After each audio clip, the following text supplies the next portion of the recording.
ஹாய்ங்க எல்லாருக்கும் வணக்கம். இன்றைக்கி நம்ம சேனலில் கோல்டன் கிறிஸ்பி கார்ன் நான் எப்படி செய்வேங்கிறதாங்க உங்க கூட ஷேர் பண்ண போகிறேன். அதுக்கு நான் இன்றைக்கி 2 கப் அளவுக்கு ஃப்ரோசன் கார்ன் எடுத்துட்டேங்க. உங்கள்கிட்ட நார்மல் கார்ன் இருந்துச்சுன்னா அதை நீங்கள் எடுத்து க்ளீன் பண்ணிவிட்டு ஒரு 10 நிமிஷம் சுடுதண்ணியில் வேக வச்சுக்கோங்க. அது கூட நான் 2 ஸ்பூன் அளவுக்கு கார்ன்ஃப்ளவர் மாவும், 1 ஸ்பூன் அளவுக்கு ரைஸ் ஃப்ளார், ஒரு அரை ஸ்பூன் அளவுக்கு சில்லி பவுடருங்க, கொஞ்சமாக சால்ட் தேவையான அளவுக்கு ஆட் பண்ணிவிட்டு அதை நல்லா மிக்ஸ் பண்ணிக்கலாங்க. ஏற்கனவே நான் கழுவுனதுலேயே தண்ணி இருக்கிறனால நான் எக்ஸ்ட்ராவாக தண்ணி எதுவும் ஆட் பண்ணலை. அந்த ஈரத்துலேயே நான் அதை நல்லா மிக்ஸ் பண்ணி எடுத்துக்கிறேன். கார்னை ஃபஸ்ட்டு ஃப்ரை பண்ணி எடுத்துக்கணுங்க. எங்கிட்ட ஏர் ஃப்ரையர் இருக்கிறனால நான் 400 டிகிரி ஃபாரன்ஹீட்டில் 15 மினிட்ஸ் ஃப்ரை பண்ணி எடுத்துக்க போகிறேன். நீங்கள் ஏர் ஃப்ரையர் இல்லாட்டி எண்ணெயில் ஃப்ரை பண்ணி எடுத்துக்கோங்க. நான் ப்ரீ ஹீட் ஆனதுக்கப்புறமா தாங்க ஏர் ஃப்ரையரோட லைனஸ் ஆட் பண்ணிவிட்டு அதில் கார்னெல்லாம் ஆட் பண்ணிக்கிறேங்க. ஆட் பண்ணிவிட்டு நான் நல்லா ஸ்ப்ரெட் பண்ணி விட்டுக்கிறேன். ஸ்ப்ரெட் பண்ணதுக்கப்புறமா கொஞ்சமாக ஆயில் ஸ்ப்ரே பண்ணிக்கிறேங்க.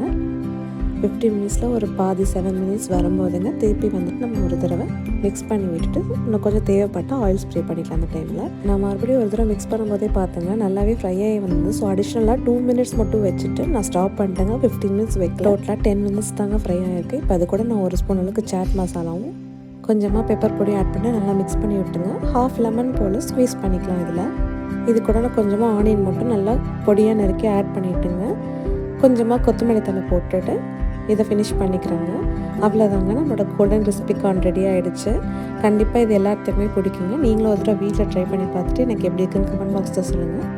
இந்த வீடியோ பிடிச்சிருந்து என்னோடய வீடியோக்கு லைக் பண்ணிட்டு நான் சேனலுக்கும் சப்ஸ்கிரைப் பண்ணிவிடுங்க.